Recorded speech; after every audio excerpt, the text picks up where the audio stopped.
Olá pessoal, tudo bem? Boa tarde, está começando mais um Pô de Pesca com Alessandro Cohen 2026. Então você que está curtindo a gente, que acompanha a gente já há um ano, né, no Pô de Pesca com Alessandro Cohen, seja muito bem-vindo. Olha, quem não curtiu ainda, está na hora de curtir. Entra aí no canal Network Play, no YouTube, dá o seu like, se inscreve no canal, acompanha todos os nossos programas, que aqui tem tudo sobre pesca. E quem não é pescador, não vem aqui falar a história de pescador não, que vem falar sobre a sua história que construiu junto em alguma pasta que de alguma forma influencia na pesca e na agricultura no estado do Amazonas. Seja bem-vindo ao programa do Estado das Águas, você que acompanha tudo sobre a pesca e cultura do Amazonas para o Brasil e para o mundo ver, né? Lembrando que dia 27 vamos estar no programa Atualiza Pescador com o governador Wilson Lima, deputado Silas Câmara, bancada pesqueira do estado do Amazonas, todo mundo convidado lá em Iranduba, né, às 9 horas, vamos estar lá no ginásio, e você é o nosso convidado para fazer as entregas dos insumos da pesca no estado do Amazonas. Atualiza Pescador, que vai atingir 64 projetos em 48 municípios, né, e nós vamos estar atingindo cerca de 112 mil, 116 mil pescadores com a entrega de insumos. Então você é o nosso convidado, vai estar lá o prefeito Augusto Ferraz, o vice Robson, enfim, todo mundo, né, vai estar lá abraçando os pescadores na pessoa da presidente Leide Shelley, do Sindipesca, e também do presidente Eduardo da Colônia. De lá de Iranduba, o governador Wilson Lima começa a entregar em todos os municípios os insumos da pesca de 2026. O Atualiza Pescador, quarta fase, que vai entregar botes, motores, rabetas, filtros, kit Atualiza Pescador, que vem com malhadeira, facão, lanterna, vem um monte de apetrecho, enfim. Então, acompanhe o nosso trabalho aí, né, na Secretaria Estadual de Pesca e Cultura e também o trabalho do governador Wilson Lima e dessa figura que eu vou apresentar agora, que vai estar com a gente, né? Inclusive, tem tido uma importância muito grande no governador Wilson Lima, no governo Wilson Lima, tem feito entregas bastante significativas para o estado do Amazonas. E hoje o nosso convidado é o marido da Fernanda, ele é pai da Marcela, e pai do Pedro também, né? É avô do José Pedro, que tem 11 dias, é engenheiro civil e gestor público. Eu estou falando do meu amigo, meu parceiro de muitos anos, Marcelo Campelo. Em vários momentos da vida, a nossa trajetória se cruzou, depois largamos, voltamos de novo. Enfim, estamos juntos em vários governos, trabalhando muito em prol da população, e o Marcelo tem feito realmente a diferença no governo Wilson Lima e tem transformado junto com ele a vida das pessoas. Para começar, Marcelo, eu faço o seguinte: seja muito bem-vindo ao Pô de Pesca com Alessandro Cohen, e a pergunta que eu faço, como eu faço para todo mundo: da onde surgiu o Marcelo Campelo? O Marcelo Campelo é manauara, ele é o quê? Ele é baiano, ele é americano, vem da onde? Bom, obrigado, Alessandro. Parabéns por esse programa, muito bacana estar aqui nesse programa Pó de Pesca. Dizer que o Marcelo Campelo, primeiro ele é neto de dois Raimundos, né? O Raimundo Rodrigues Campelo, que é o pai do meu pai, e o Raimundo Barroso, que é pai da minha mãe. O Raimundo Rodrigues Campelo veio com os soldados da borracha, lá do Ceará. Lá do Ceará. Então ele veio com o pai dele, veio com os filhos, no final do século XIX, e foi se embrenhar aí nos seringais ali da fronteira ali do Amazonas com o Acre, né? Então meu pai, inclusive, nasceu num seringal. E o meu avô, ele foi ser guarda-livros nesse seringal, né? O guarda-livros, para quem não sabe, o guarda-livros é o atual contador. Ele era o contador do seringal, né? Então ele cuidava ali daquela parte administrativa, contabilizando tanto as entradas quanto as saídas do seringal. E o meu pai, Alessandro, nasceu no seringal. Ele ficou no seringal até os 14 anos de idade. Inclusive ele conta muitas histórias, é muito bacana falar com o seu Francisco Salésio Campelo, que é o meu pai, que nasceu no seringal, ficou até os 14 anos, foi para meio da mata, tirar o látex da borracha, então ele tem muita história, o senhor muito trabalhador. Depois ele veio para Manaus, aqui, estudar, terminar aqui que hoje é o ensino médio, né? E depois ele passou no concurso do que hoje nós podemos chamar que é a FUNASA, mas com 19 anos ele passou num processo seletivo e foi trabalhar o que atualmente é a FUNASA. Ele foi para o interior trabalhar com saúde pública, apesar de não ter feito na área da saúde. Mas lá ele foi para Irunepé. Chegou lá em Irunepé, encontrou quem? A dona Maria Aparecida Barroso, que é minha mãe, né, da família Barroso, Oliveira Barroso, né? E acabou, eles se encontraram ali, ele com 19 anos, ela com 18 anos. E logo, naquela época, ficava apaixonado, casava logo, né? Casava logo, então tem... E não só casava logo, quando tinha logo o primeiro filho. É. O irmão mais velho nasceu em Irunepé. E aí, depois eles resolveram vir morar em Manaus. Meu irmão mais velho nasceu em Irunepé, veio para Manaus com 1 ano de idade. E a partir daí nasceram o restante dos filhos. Eu sou o terceiro de 7 filhos. 7 filhos, 7 filhos. Então, Marcelo é filho da dona Aparecida e filho do seu Francisco Salésio Campelo. Dá uma freada aí. Então começa o namoro em Irunepé, daí a família Campelo se espalhou ali pelo Vale do Juruá, Itamaraty, Irunepé. Veja bem, eu falei que o meu avô veio com o pai e os irmãos, isso, né? Para cá. Então, daí sim, começou a se espalhar naquela região. Lá tem muito Campelo em Carauari, tem muito Campelo em Itamaraty, Irunepé, tudo Juruá. Parente. Tudo parente, primo de segundo grau, primo, é tudo parente. E lá, meu pai é Campelo, né? E minha mãe é Oliveira Barroso. Uhum. Então, a família Oliveira de Irunepé é muito conhecida. Um dos seus principais expoentes é o professor José Melo de Oliveira, É isso que aí. era primo da minha mãe, né? Então, primo da minha mãe. A família Barroso, tem muito Barroso também ali naquela região de Irunepé, inclusive o ex-prefeito Railan Barroso é meu primo, né? A família Barroso também se espalhou ali em Pixuna, Guajará, teve prefeitos também, irmão da minha mãe. Então essa turma, sabe que essa turma do interior, principalmente Irunepé, Parintins, essa turma é política, né? Tem a política no sangue. Eu ia até citar, você falou, né? Até citar, é incrível, né? O sobrenome Barroso vem do Railan Barroso, o primo também. E das partes dos Campelo, não pode deixar do prefeito Itamaraty, João Campelo. João Campelo, que inclusive... Deve ser parente, primo de segundo grau. É primo, né? É primo. E casado com a professora Áurea, que é a prefeita de Irunepé. Então, a gente acabou ficando com a prefeitura dos Barroso, depois os Campelo venceram o Barroso, mas ficou tudo dentro da família, né? Aí tem o pessoal de Carauari lá, o Ayrton é casado também com uma Oliveira, né? Uhum. Parente Prefeito da minha mãe. Ayrton. Então, assim, ele se espalhou, né? Então, naquela região, a Calha do Juruá ali, tem bastante gente da família, um pessoal muito bacana, muito trabalhador, tem muita história para contar também, e pessoal muito acessível, simples, e que tem uma história lá para contar. Você nasceu em Manaus, 7 irmãos, e aí? Onde é que o Marcelo estudou? Como é que foi o começo da vida do Marcelo? Olha só, eu nasci no dia 10 de agosto de 1969. Hoje eu estou com 56 anos. Eu nasci no então bairro de Flores. 10 de agosto de 69 era um domingo. Segundo domingo de agosto é Dia dos Pais. Eu nasci Dia dos Pais. Meu pai conta que a minha mãe, quando eu nasci, ela chegou da maternidade no outro dia e falou: tá aqui teu presente Dia dos Pais. Era eu o presente. E nasci no Dia dos Pais, a gente morava ali no Coabã de Flores, né? Em 69, a Coabã era bem isolada, né? Sim. Então era um bairro isolado. Nasci lá, fiz meu ensino fundamental, do primeiro à 4ª série na escola pública, no Ângelo Ramazotti, ali na nossa Praça Nossa Senhora de Nazaré, ali, antigamente, naquela época era gerido pela diocese, né? Tinha as freiras que tomavam conta lá, hoje é da estrutura da SEDUC, né? E a partir daí fui ser aluno salesiano. De 5ª ou 8ª eu fiz o meu, antigamente chamava primeiro grau, né? Isso. Que é o ensino fundamental, eu fiz no colégio Centro Educacional Domingos Sávio, colégio salesiano ali na Visconde de Porto Alegre, ali hoje é um seminário, é a igreja de São José ali.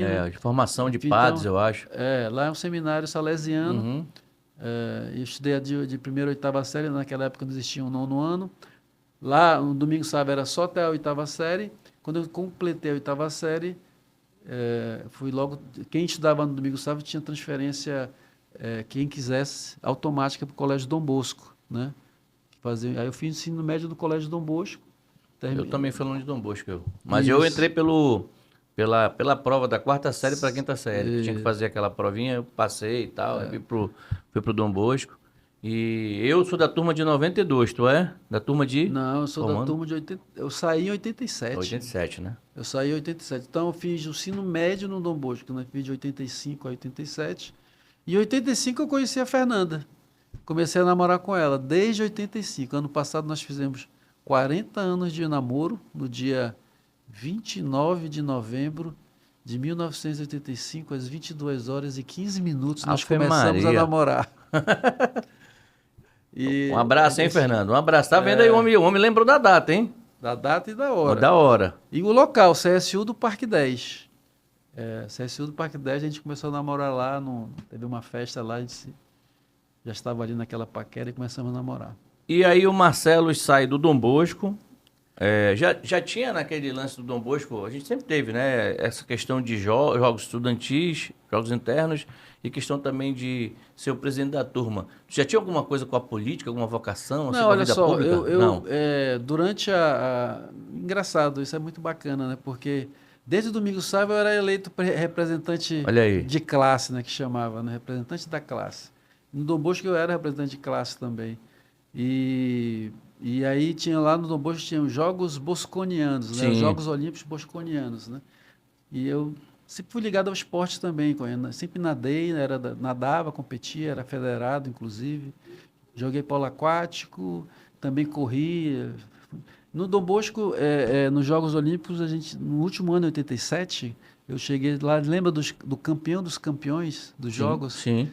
Eu fui o campeão dos campeões dos Jogos de 87. No outro ano, quem era o campeão dos campeões do ano anterior levava a tocha na abertura, né? Sim. Então, eu já estava na faculdade quando me convidaram para a abertura do jogo, porque eu já estava na faculdade e tal.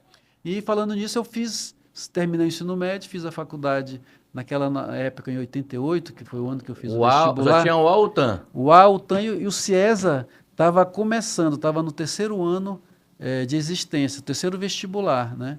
Eu fiz os 3, né? Passei na UA para comunicação social, que era o curso que eu queria fazer, eu queria ser jornalista. O primeiro curso era comunicação social. O segundo curso, olha só como é interessante. O segundo curso, eu estava viajando de férias com meu pai, né? E quem me ligou foi a Fernanda, que eu namorava com ela. Ela falou: você não vai se inscrever na UTAN, que era a UTAN que existia, né? Que era Faculdade de Tecnologia. Você não vai se inscrever na UTAN? Eu falei: pô, mas UTAN é exatas, quero ser jornalista e tal. Ela falou: não, mas faz o vestibular lá. Aí, quais são os cursos que tem aí? Foi assim. Aí ela falou os cursos, aí eu lembrei que um amigo meu que se formou na UTAN, ele falou que tinha começado um curso interessante, que era Engenharia Civil, com ênfase em saneamento ambiental. Que ele achava que nós estamos falando de 88, então a questão do meio ambiente, ele falou: olha, isso é coisa novidade, é bom, é bacana. Aí eu lembrei dessa conversa. Aí eu falei: escreve nesse curso aí. Ela me inscreveu no vestibular. E no CIES eu fiz para economia vestibular. Então eu acabei passando nos 3 vestibulares. E o CIES era pago, eu já descartei mesmo, né? Porque a gente era liso naquela época. Com certeza. Bem, não dá para pagar a faculdade. E a UA era o curso de comunicação social era de 7 a meio-dia, pela parte da manhã, lá no CHL. E a UTAN começava às 15 horas e terminava às 20h30 da noite, o curso de engenharia civil. Então, o que eu fiz? Eu me inscrevi nas duas e fiquei fazendo os 2 cursos. Só que eu comecei a trabalhar, num período de férias, um amigo meu me convidou para ser auxiliar de engenheiro numa obra. Né? Tá de férias? Estou. Pô, vem aqui me ajudar numa obra aqui. Aí eu fui. Eu estava no primeiro ano de faculdade. Aí eu comecei a me encantar pela obra, pela construção civil, pela obra, tudo que envolvia aquilo lá. E aí, depois de 2 anos de fazendo esses cursos paralelos, eu decidi largar a comunicação social, ficar só com engenharia, e hoje eu sou engenheiro civil, especialista em saneamento, tocando vários programas de saneamento.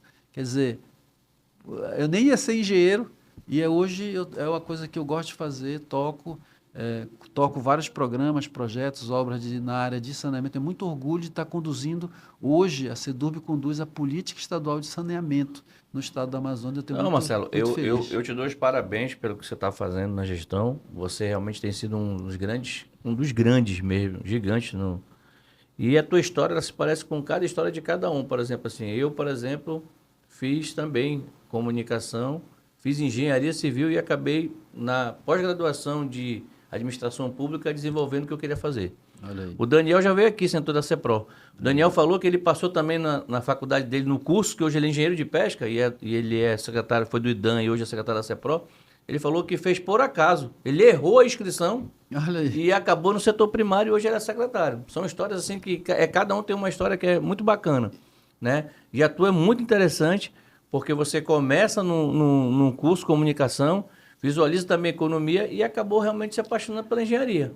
E também tem um detalhe, mas nunca deixei de amar a leitura e a escrita. Eu adoro ler e adoro escrever, tanto que até hoje eu escrevo semanalmente um artigo falando sobre vários assuntos da minha área, da área da gestão e tudo mais. Toda semana eu publico esse artigo desde 2021. Então é um hobby que eu tenho de escrever e também é uma oportunidade da gente registrar o que a gente tem feito ao longo do tempo. E eu lancei inclusive um livro em 2024 com uma coletânea desses artigos e agora, depois do Carnaval, eu devo lançar o segundo volume de coletânea de artigos. Você será certamente convidado para o lançamento. Obrigado. Marcelo Campelo se forma em Engenharia Civil na UTAM. Isso já é o quê? 1992. O curso de Engenharia Civil tem 5 anos de duração. Eu estou entrando na faculdade e está saindo, olha só. Exatamente. Aí começa a vida do Marcelo Campelo profissional. Como é que foi? Não, na verdade, como eu falei, esse meu amigo convidou para trabalhar, eu era aluno já. Então, eu comecei a trabalhar cedo, nos primeiros anos já de faculdade. Por quê? Porque o curso da UTAM me proporcionava isso. Como eu larguei a UA, passei a trabalhar de manhã.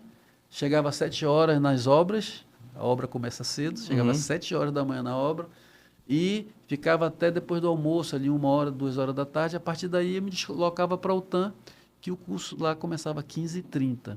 Né? E eu morava no Grêmio Guanabara. Grêmio Guanabara, você já quer? Pois é, eu morava no Grêmio Guanabara ali, me criei ali dentro. Perto ali do Detran. Desde 7 anos de idade ali, então ficava bem próximo, eu ia a pé. Para casa, da UTAM para casa, então ficou bem fácil dessa logística a gente trabalhar. E saí da faculdade, continuei trabalhando nessa primeira empresa que eu comecei, mas depois comecei a receber outros convites para trabalhar e fiquei na administração, no setor privado, até os anos 2000. Foi quando eu recebi o primeiro convite para ir para a iniciativa pública. Eu recebi o convite do Silvio Romano. E aí foi para... Benjamin Júnior, ele era secretário de administração da CEMAD, na gestão do Alfredo Nascimento. Alfredo Nascimento. Era o final do primeiro mandato do prefeito Alfredo Nascimento, e aí teve a reeleição dele, né, em 2000, e eu participei todo o segundo mandato, inclusive... Até 2004.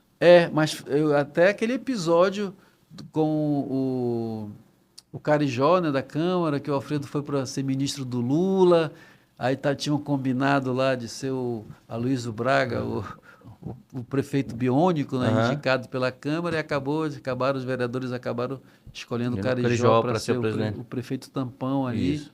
E até ter as eleições. Aí, nós, na época, o grupo lá apoiou o candidato Amazonino Mendes contra o Serafim Correia. E o Serafim ganhou a eleição do Amazonino e todos nós saímos da prefeitura. Né? A partir daí eu voltei para a iniciativa privada, tive uma experiência de ter uma empresa própria trabalhando, foi muito rica, trabalhei, mas tive que fechar a empresa. E quando eu recebi o convite para trabalhar na gestão do Amazonino Mendes, o Serafim saiu, o Amazonino ganhou a eleição. E no segundo ano, em 2010... eu recebi um convite para ir para a Secretaria de Infraestrutura, CEMINF, lá trabalhar com então o secretário Américo Goraeb, que era o meu secretário parceiro de Infraestrutura. Ave Maria. Uma fera. É fera, conheço meu amigo. Experiência total em gestão, aprendi muito com o Américo, mas a minha função lá foi bem bem específica. Eu fui ser presidente da comissão de licitação de obras do município. Então, todas as obras eram licitadas lá na CEMIF. Eu era o presidente da comissão de licitação. Passei ali 3 anos, 2010, 11, 12, como presidente. E a nossa gestão, inclusive, ajudou a eleição do Arthur Neto. O Arthur. Aí que eu entro junto com você. Aí foi quando a gente Se encontrou na CEMIF. nessa 2013. 2013, exatamente. Eu assumi no dia 1º de janeiro de 2013, eu fui subsecretário de obra, você era... Eu era da comissão de licitação. Mas tu era da unidade gestora de projetos já, né? Tu já estava começando, não? Não. Quem era da unidade gestora era o Claudemir. Aí o Claudemir Andrade, que faleceu recentemente, grande amigo, grande colega. Quem assumiu a CEMIF foi o Issa o Issa era o secretário, era o sub. O Issa era o vice-prefeito, né? E o seu Holanda, o outro sub. Assumiu a secretaria. E o Issa é casado com a minha prima, a Amanda. Amanda Campelo, irmã da Alessandra Campelo. É minha prima, era casada e tal. Mas, assim, evidentemente que a gestão é muito dinâmica, né? E eu acabei sendo desligado da função depois do Carnaval, em fevereiro, né? Em fevereiro lá, ajudei na transição, ajudei nos relatórios, ajudei o Issa a se situar dentro da secretaria. Um dia de informações. E aí eu fui desligado depois do Carnaval, em fevereiro de 2013. A partir dali, voltei para a iniciativa privada, recebi um convite para ir para uma empresa, ser diretor técnico de uma empresa privada que tinha obras aqui em Manaus, mas era uma empresa ligada a Ribeirão Preto, né, um pessoal de fora. Conheci muito, viajei muito, fui fazer muitas obras e tal, como diretor, né, tanto no Amazonas como fora, na área imobiliária, na área de infraestrutura, na área de manutenção. Fui cuidar de contratos, de captação de contratos, etc. E fiquei até o ano até março de 2015, porque em março de 2015 recebi um telefonema, o professor Melo foi eleito governador aqui no Amazonas, né, sucedendo o senador Omar, né, senador Omar. O Melo era o vice dele e foi eleito governador. E aí, doutor Américo Goraeb me ligou de novo e falou, bora trabalhar, bora que eu vou assumir aqui a Secretaria da Região Metropolitana, que englobou também o GPE, né? E aí, em 2015, abril de 2015, a gente assumiu lá tanto a Secretaria da Região Metropolitana quanto a UGPE. E aí foi meu primeiro contato com a UGPE, foi naquele momento. Tive contato, aí na época a UGPE só cuidava do Prosamin. Era a única coisa que cuidava, era o Prosamin, né? Então eu fui conhecer o Prosamin, eu tinha uma visão distorcida do Prosamin, como muita gente ainda tem hoje. O pessoal acha que o Prosamin é um programa de habitação, mas ele não é um programa de saneamento, que um dos componentes para poder abrigar as pessoas que são reassentadas, a gente constrói unidade habitacional para abrigar aquelas famílias. Mas é um programa de saneamento muito importante, tem sido muito importante para a cidade de Manaus, né? Então eu tive esse contato lá, fiquei toda a gestão do professor Melo, que foi interrompida, né, pelo processo de cassação. Nós ficamos também os 5 meses que o Davi Almeida assumiu como presidente da Assembleia, assumiu interinamente para até ter eleição, o mandato tampão, quando o Amazonino ganhou, né, o governador Amazonino ganhou. 2017. Em outubro de 2017. E aí a gente saiu de novo, aí mais uma transição, saímos do governo e fomos. Aí eu voltei para a iniciativa privada, né? Voltei para trabalhar e tal. E fiquei. Aí estávamos lá, nesse vai e vem, a gente já estava meio que, não, vamos ficar só na iniciativa privada mesmo. Né? Vai e volta, esse vai e volta, política. A política. E foi muito traumático, o processo de cassação é muito traumático, né, para a vida institucional do Estado. Né? Então, isso abala tudo, atrasa muita coisa e tal. Então, a gente ficou, não, vou ficar aqui pela iniciativa privada mesmo, chega de serviço público, já dei minha contribuição, vou ficar aqui. Mas, quando foi aproximadamente em agosto de 2018, amigos em comum estavam trabalhando na campanha do então o candidato Wilson Lima, e sabendo da nossa experiência, serviço público, etc., pediram para a gente ajudar na campanha, né? E aí eram amigos e tal, vamos lá. Confesso para você que eu nem sabia quem era o Wilson Lima, porque ele apresentava um programa. Eu ia te fazer a pergunta. Como é que foi que o Wilson Lima entrou na tua vida? Porque eu vi que tu falou, assim, falou no Goraeb direto no Melo. Amigos em comum, né? Me pediram para ajudar a campanha dele. Eu não conhecia, confesso que eu não conhecia o Wilson Lima, não sabia nem o nome, porque como eu estava desligado da política completamente, eu não estava nem acompanhando o processo eleitoral, né? Mas aí falou, vamos ajudar o Wilson Lima. Eu falei, quem é o Wilson Lima? Quem é o Wilson Lima? Ele falou, não, é o apresentador do programa e tal, da crítica. Eu falei, aí eu fui estudar um pouco, né, sobre o perfil. Tá, agora eu sei quem é, vamos lá, vamos ajudar vocês. E eu fiquei, né, trabalhando, evidentemente, mas ajudando o que a gente podia, no tempo que a gente podia, ajudando em planejamento e tal. E foi uma campanha vitoriosa, como todo mundo sabe, né? E aí, a partir daí, a gente começou a conhecer o candidato, conhecer o governador eleito. Aí me chamaram para a comissão de transição daquele primeiro mandato do governador, que foi presidida pelo vice-governador, na época, o Carlos Almeida.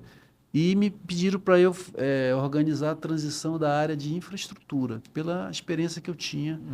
Já tinha passado pelo governo, pela prefeitura e tal. Pediram para eu coordenar essa área da transição da infraestrutura.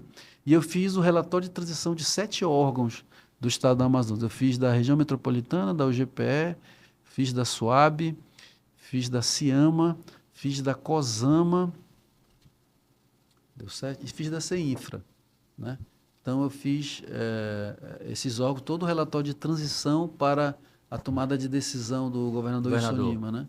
E aí, aí ele me convidou para eu voltar para a UGPE, assumir a UGPE para dar uma reestruturada nos programas lá, e também para eu ajudar o atual, que ainda está lá até hoje, o atual secretário da CEINFRA, o Carlos Henrique Lima, na CEINFRA. Então, fui ser o secretário executivo do Carlos Henrique na CEINFRA e acumulei o cargo de coordenador da UGPE. Então, eu tocava os dois órgãos ao mesmo tempo, né?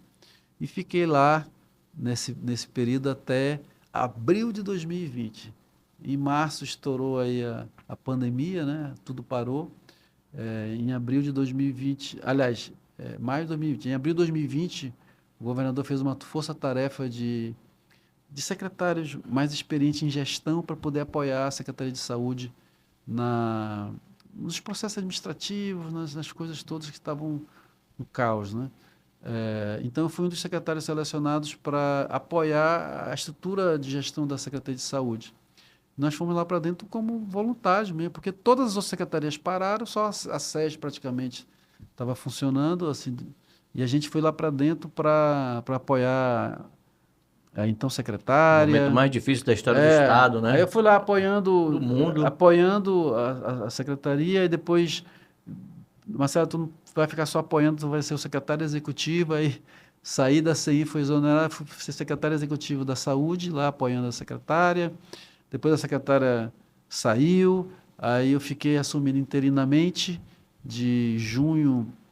Em maio eu assumi como secretário executivo, em junho eu assumi como interino, em setembro eu fui efetivado como secretário de saúde do estado do Amazonas naquele período, né? Aí teve todo aquele período de segunda onda, etc., e todo o que ocorreu naquela história conta, né? E voltei a ficar somente assumi o outro secretário, eu fiquei somente na UGPE, tocando lá os programas e projetos da UGPE. Estou até hoje, mas em 2023, trabalhamos fortemente na reeleição do governador Wilson Lima, né? Foi reeleito com recorde de votos, bateu o próprio recorde, né, de votos. Então foi muito bacana aquela vitória do governador. E em 2023, já no primeiro ano, ele decidiu que precisava fortalecer algumas políticas públicas que no primeiro mandato, em função dos problemas todos, não conseguiram avançar. Que ele pediu para eu priorizar a política de habitação, a política de saneamento e também região metropolitana, né?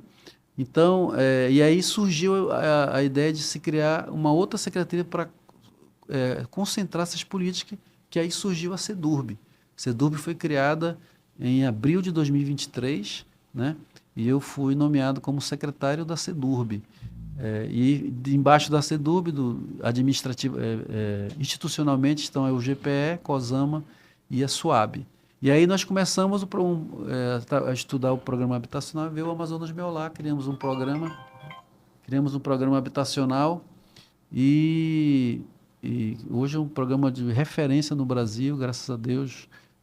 Somos referência no Brasil de incentivo à política habitacional e continuamos tocando Amazonas Meu Lar, Prosamin, Prosai Parintins, aí Ilumina Mais Amazonas. Eu vou te fazer algumas perguntas, talvez até eu possa estar falando besteira, mas eu sei que você vai estar falando, vai estar me corrigindo, porque você conhece muito mais dessa máquina da parte da infraestrutura, mas eu acho que são momentos importantes da gestão Wilson Lima. Eu nunca vi, Marcelo, nunca vi. Sou igual a você, vivido na vida pública. Eu estou nessa vida há 25 anos. Eu sou um sobrevivente. Eu entrei na política igual a você, no ano 2000. Nós estamos em 26, nós estamos vivos aqui na política. Tem gente que sobe, chega lá, cai e não volta mais. E a gente vai e volta, você vai e volta várias vezes pela tua competência.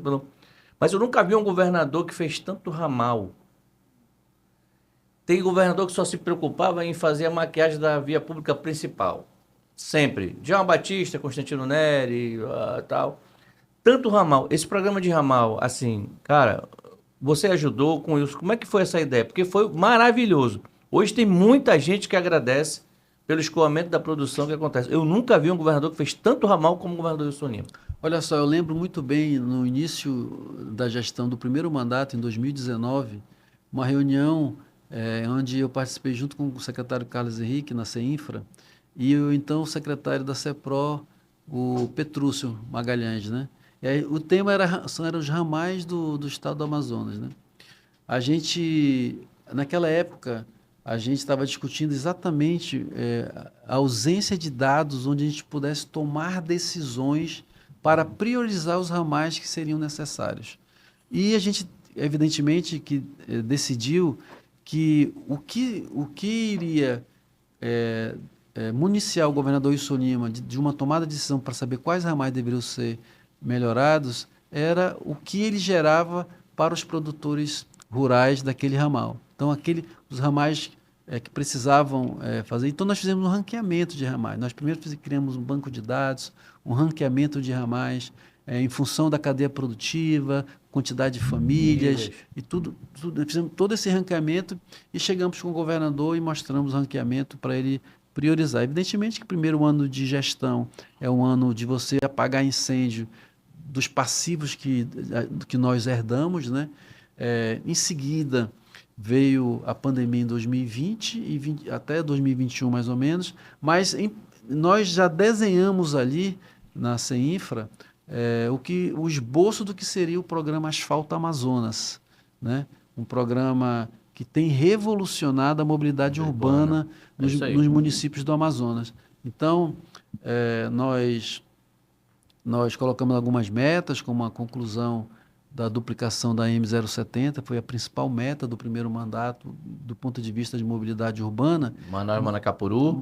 Que liga Manaus a Manacapuru, mas não, apresentando as soluções do ramais. Só que o governador Wilson Lima, ele não faz maquiagem de ramal. Os ramais construídos pela CEINFRA, ali pela competente gestão do secretário Carlos Henrique, são verdadeiras estradas com pavimento, base, subbase, melhoramento de solo, para depois vir um asfalto que é a camada de acabamento e também a sinalização.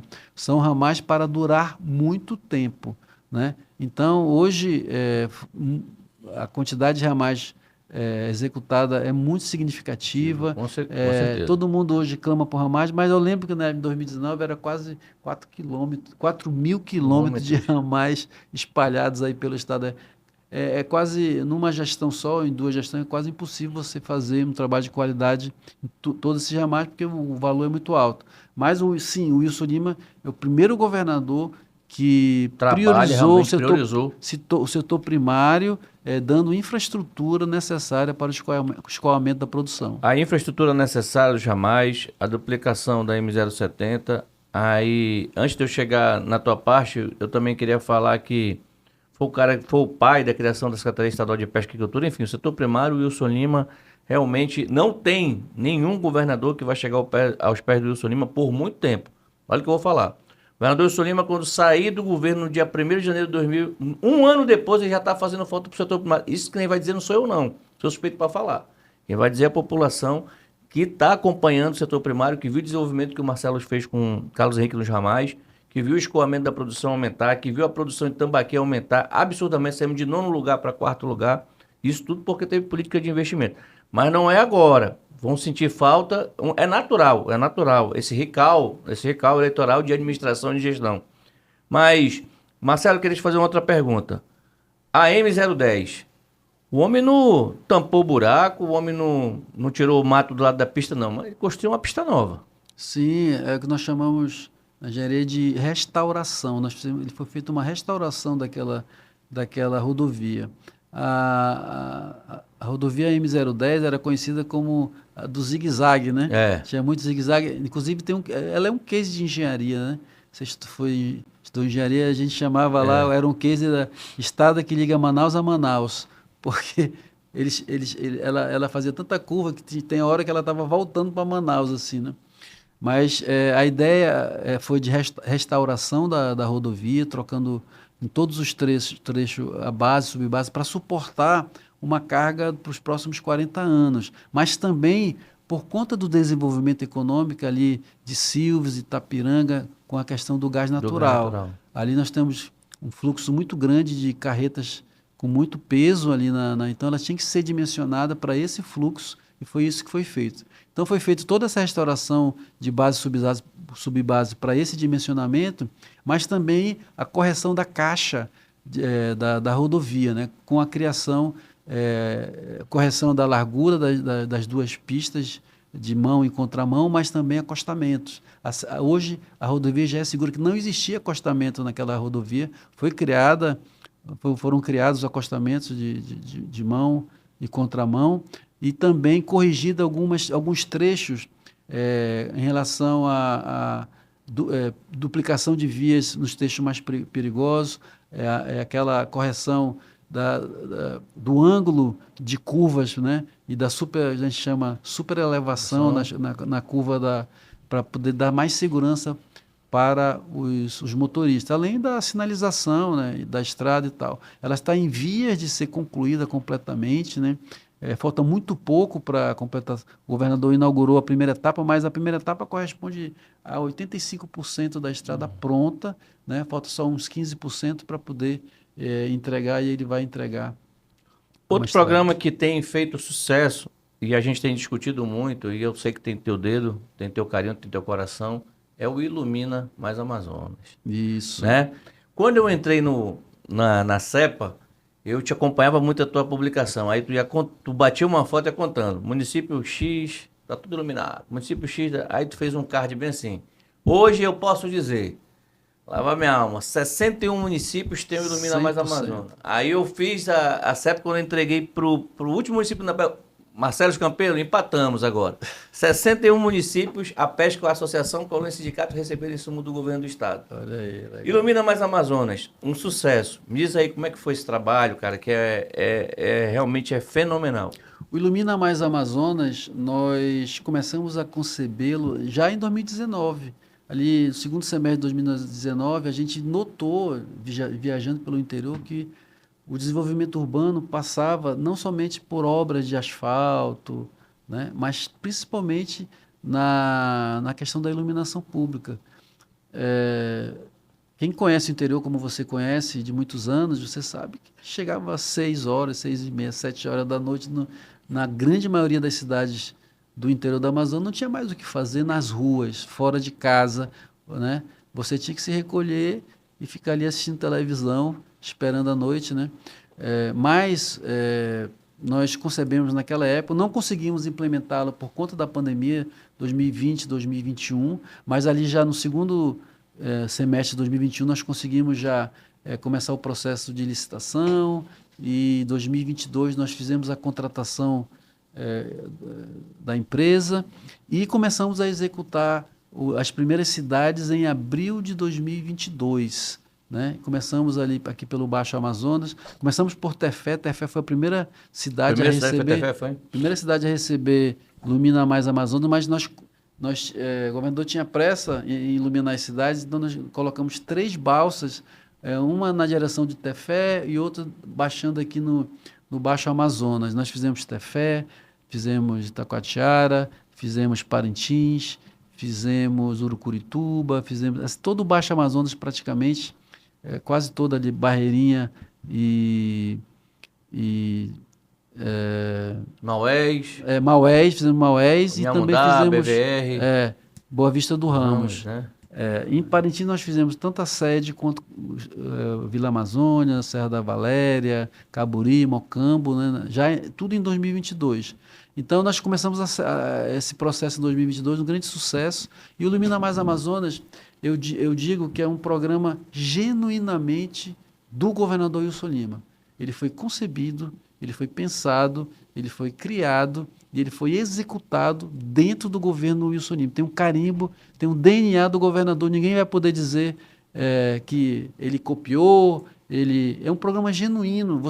O estado do Amazonas é o primeiro estado 100% iluminado com LED, tanto no interior quanto na capital, porque a capital já tem LED já há bastante tempo. Mas com o interior todo iluminado com LED, as sedes dos municípios, é o primeiro estado iluminado com LED. Então nós temos muito orgulho disso, porque essa iluminação, ela traz, que eu sempre digo, traz um novo turno de vida para a população. É um novo turno de vida. Ao invés de ele se recolher na escuridão, ele vai para as ruas, ele vai para a calçada conversar, os filhos vão estar jogando bola. Você sabe que o quintal do interior é a rua na frente, né?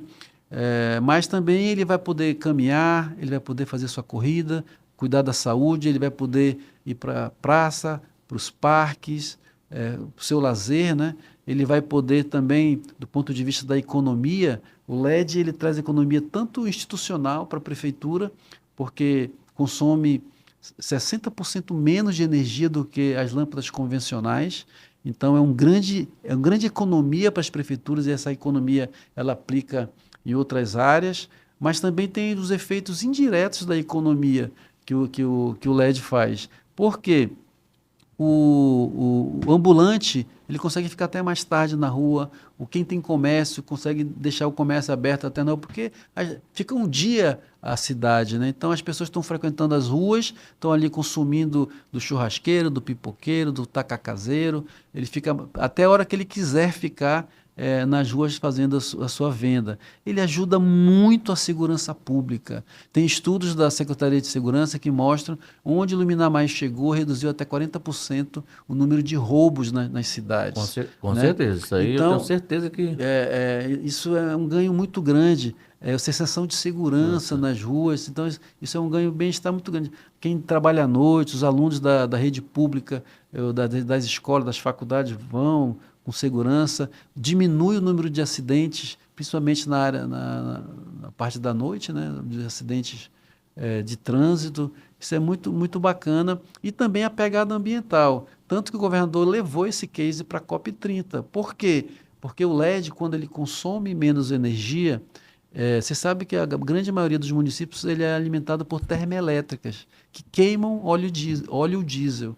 Então, quando você diminui o consumo, você queima menos óleo diesel e emite menos CO2 para a atmosfera. A pegada de carbono a gente estima em 100 mil toneladas de CO2 que serão evitados na atmosfera nos próximos 10 anos.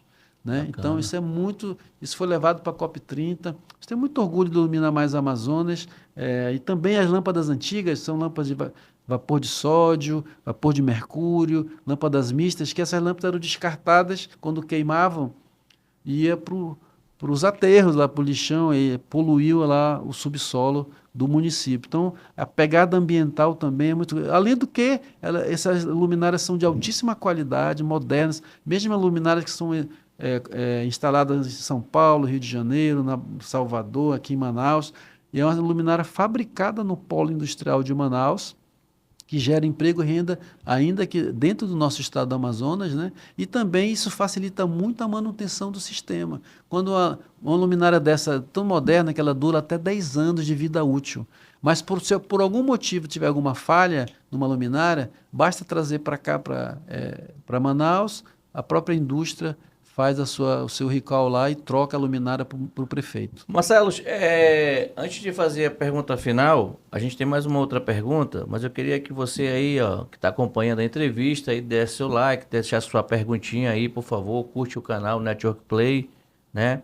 E acompanhe a gente Pô de Pesca com Alessandro Cohen, todo sábado, 10 da manhã, tem Pô de Pesca novo.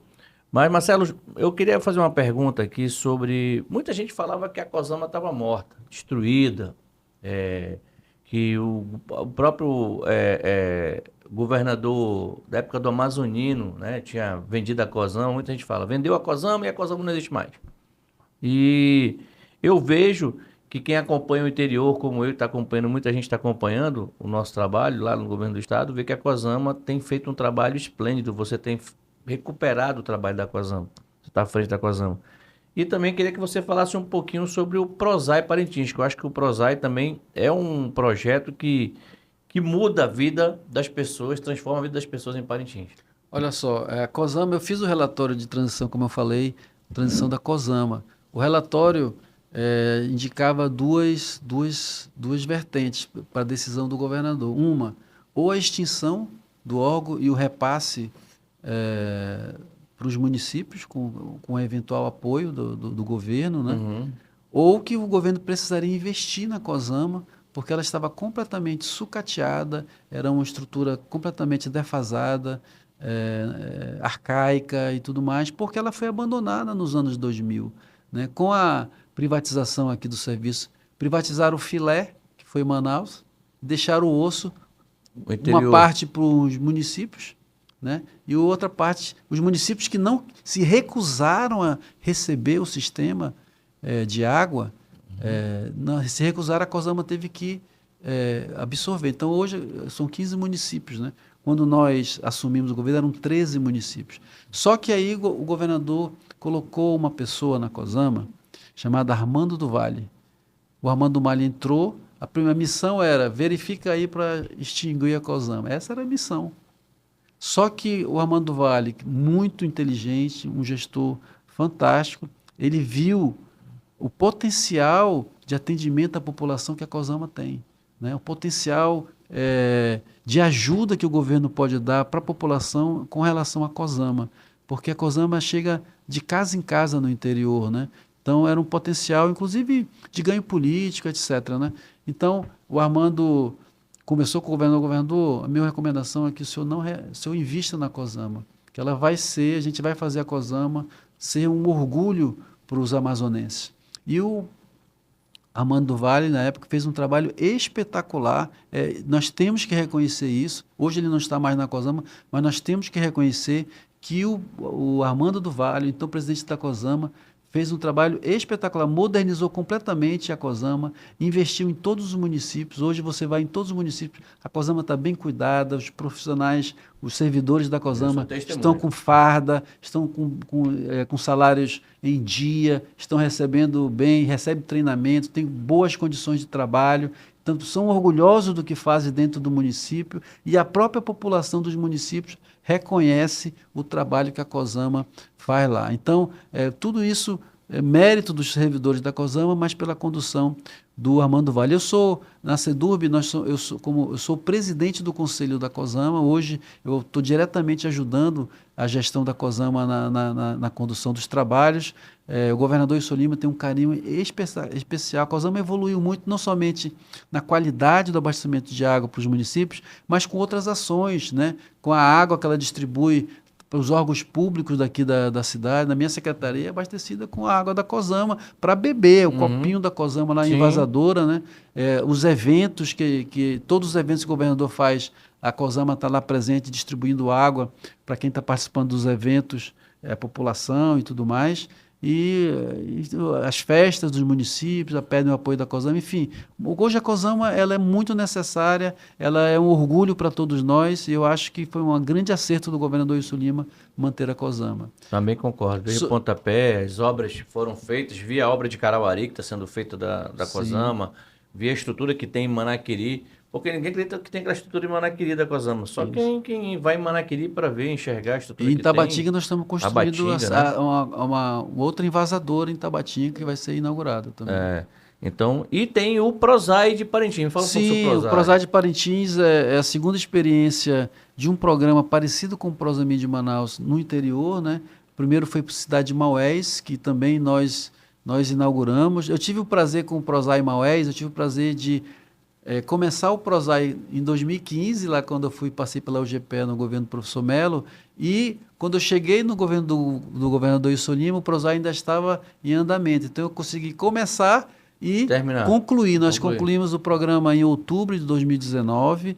Nós inauguramos o Prosai Maués, dotando a cidade de 52% de rede de esgoto e universalizamos o abastecimento de água, além de urbanização ali da Lagoa da Maresia, Lagoa do Prata, aquela orla da Maresia ali, a gente fez. Então, assim, dotou a cidade de um urbanismo muito bacana. E o Prosai Parintins é a mesma pegada, né? Só que é um programa mais moderno, onde o grande problema de Parintins era a qualidade da água, né? A água era contaminada, a água era poluída, e o Prosai Parintins, desde o festival de 2025, já não tem mais esse problema. O problema da qualidade da água de Parintins é um problema do passado. Todas aquelas polêmicas do passado acabaram, porque hoje a água que está sendo captada pelo Prosai já abastece as casas de Parintins, a pessoa já consome aquela água de qualidade porque vem dos poços profundos de mais de 200 metros de profundidade, que está buscando água ali do aquífero ao terra do chão, que é uma água de altíssima qualidade que já está sendo recebida pela população parintinense. Hoje o Prosai está avançando no sistema de reservação agora da água de Parintins, são 4 CRDs, Centro de Reservação e Distribuição. O governador Wilson Lima vai inaugurar, inclusive até março, pelo menos 3 sistemas desses em Parintins. E nós vamos também, esse ano, começar as obras de urbanização. Nós vamos ter, ali no entorno da Lagoa da Francesa, nós vamos ter uma transformação urbanística daquela área, com construção, terraplenagem, vias públicas, parques, praças. Nós vamos ter um parque, nós vamos ter um centro cultural, nós vamos ter um novo mercado da Francesa ali, que vai tirar aquela feira do bagaço ali, aquela vila submarina onde tem os palafitas também será desativada, aquelas famílias serão reassentadas para unidades habitacionais que serão construídas também em Parintins. Então, nos próximos 5 anos, é um programa longo, um programa de 6 anos de duração, já se passou o primeiro ano, mas nós temos 5 anos pela frente, é um programa de Estado e não de governo, né? É um programa assumido ali. Continua. Se o governador Wilson Lima saindo, o outro governador assume, e dependendo do prazo, até um terceiro. Então, assim, é um programa de Estado, um compromisso do governo do Amazonas com a população de Parintins, mas assumindo um compromisso com o BID, que é o Banco Interamericano de Desenvolvimento, e também com o governo federal, que é o avalista da operação de crédito que o governo do Estado faz. Então, nós temos muito orgulho de Parintins, nós temos muita coisa ainda a fazer do Prosai, e esse ano ainda temos novidade do início das obras de urbanização e habitação. Bem, estamos chegando ao final do Pô de Pesca e eu faço essa pergunta. O Marcelo nasceu, Marcelo estudou, cresceu, constituiu família, o Marcelo trabalhou, cresceu na política, posso até dizer agora que se tornou um dos grandes da política do Estado do Amazonas, com a sua experiência, com o seu modo de ser, com a sua humildade. Junto com o governador Wilson Lima, foi um dos bravos desse governo de 8 anos. Eu tive a oportunidade, tive o carinho de estar ao seu lado do governador 4 anos, mas não os 8 que vocês estavam. Durante esses 8 você foi uma figura muito importante.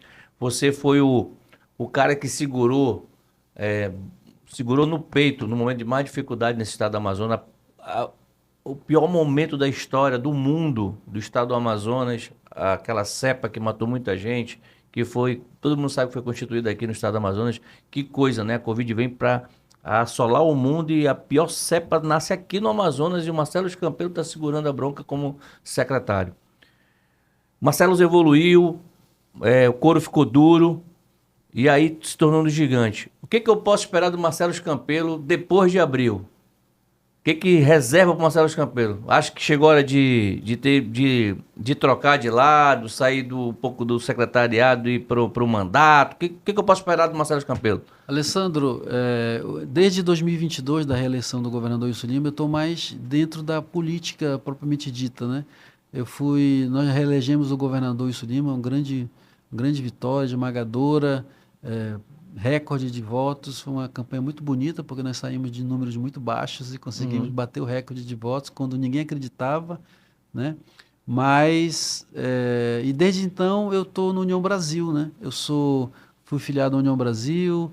Hoje eu sou o segundo vice-presidente estadual da União Brasil, o governador Wilson Lima é o presidente, e meu nome está à disposição do partido para esse período eleitoral que está vindo aí, né? Então, eu devo me afastar em abril para colocar meu nome à disposição do governador Wilson Lima para a posição que ele determinar. Estou trabalhando dentro do partido, para o fortalecimento do partido do União Brasil, tanto aqui na capital quanto no interior do Amazonas, e vou sim me afastar para desincompatibilizar, para poder colocar meu nome à disposição no cargo aí que o governador decidir. Meu nome vai estar à disposição, mas eu serei sim um nome que estará sendo testado aí como o nome indicado pelo governador Wilson Lima para o pleito de 2026.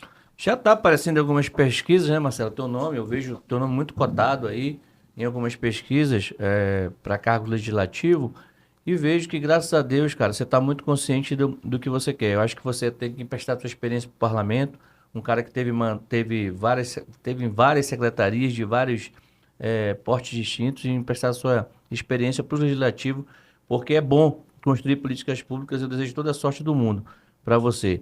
Dizer que aqui você também tem um parceiro, né? O carinho que eu tenho por você, a admiração.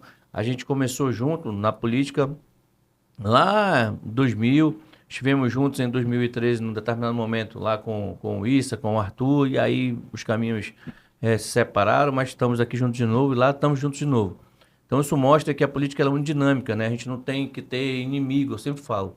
Né? Sempre adversário, ou então que tem uma posição diferente. Eu digo sempre, Alessandro, nesse processo, aliás, não só dentro do processo político e profissional, mas em qualquer local da nossa vida. O mais importante de como você entra em algum processo é como você sai do processo. Aí eu digo que para esse fortalecimento da sua saída do processo, você construir relações. Você tem que focar em construir boas relações, tem que focar em se tornar uma pessoa que as pessoas gostam de estar ao seu lado, né? Porque quando as pessoas gostam de estar ao seu lado, por mais que a distância os separe, quando a pessoa tem uma oportunidade, ela vai falar, pô, eu queria que aquela pessoa estivesse aqui me ajudando. E aí, fatalmente, um convite vem, a gente, pelo menos, recebe o carinho de uma lembrança e tudo mais. Então, esse processo de transição é natural. Nós já acabamos de contar a história, já passamos por muitos processos de transição, mas eu fico muito feliz quando eu olho para trás, nesse momento agora da gestão do governador Wilson Lima, e a gente vê que a gente fez tanta coisa, entregou tanta coisa, e está saindo de um processo, certamente, deixando um legado, né, de entregas, mas também de relações bem construídas, né, onde as pessoas gostam de dizer que admiram, que se inspiram. Muita gente fala, pô, eu me inspiro em você porque você tem um modo de trabalhar e tal. E também, o que eu mais gosto é você falar, você é uma pessoa acessível, você é uma pessoa dinâmica, você é uma pessoa pragmática e você é uma pessoa que gosta de resolver os problemas. E, de fato, eu me moldei para isso. Eu gosto de trabalhar no serviço público, na área pública, mas para resolver os problemas das pessoas de uma forma pragmática. Nós temos que obedecer, somos obrigados a obedecer uma legislação, nós temos que fazer isso, mas nós temos que ser pragmáticos e resolver da melhor forma possível. Isso é o que eu quero levar por onde eu passar, isso eu quero levar para a minha vida, isso eu quero levar para onde eu estiver. Senhoras e senhores, esse foi Marcelo Campelo comigo no Pô de Pesca desse sábado. aqui no Pô de Pesca com Alessandro Cohen.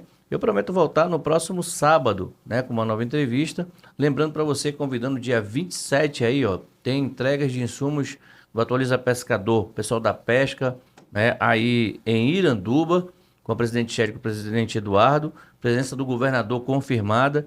Nossa solidariedade aqui, minha e do Marcelo, já a todos os pescadores, porque até agora não saiu o seguro defeso, né? Seguro defeso não saiu, mas a solidariedade do governo do estado. A gente fez inclusive uma carta hoje ao governo federal solicitando o pagamento. São 7,7 bilhões de reais que entram nos cofres de todo o Brasil, de todos os pescadores de todo o Brasil. Também lembrando que tem dia 31, estaremos em Barcelos com o prefeito Radinho aí, fazendo a publicação das portarias da pesca esportiva. E eu prometo voltar no próximo sábado com outra entrevista. Esse aqui foi o Marcelo Campelo. Marcelo, consideração final, muito obrigado. Olha, eu queria te agradecer principalmente pela oportunidade de falar da nossa história, né? A gente pegou de surpresa, mas é muito legal relembrar. Muito legal relembrar, né? É legal relembrar a trajetória daqueles que nos precederam na nossa vida, né? Daqueles que estão junto conosco. Aí, um abraço aí para minha esposa Fernanda, meu filho Pedro, mais velho, que tem 29 anos, minha filha Marcela, que é artista. Os dois moram no Rio de Janeiro já há mais de 8 anos. E o Pedro casou em 2024, ali em setembro de 24, com a Lívia, e agora no dia 11 de janeiro nasceu o José Pedro.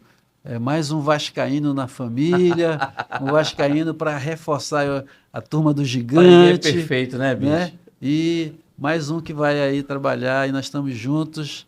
E eu estou muito feliz. Muito obrigado pela oportunidade, Alessandro. Você é uma pessoa que eu admiro muito, uma pessoa que considero um irmão de caminhada. E nós vamos ainda se encontrar muito aí, meu amigo. Vamos sim. Deus quiser, com muita saúde e muita paz. Grande abraço, gente. Prometo voltar sábado que vem. Acompanha a gente aí. Tchau.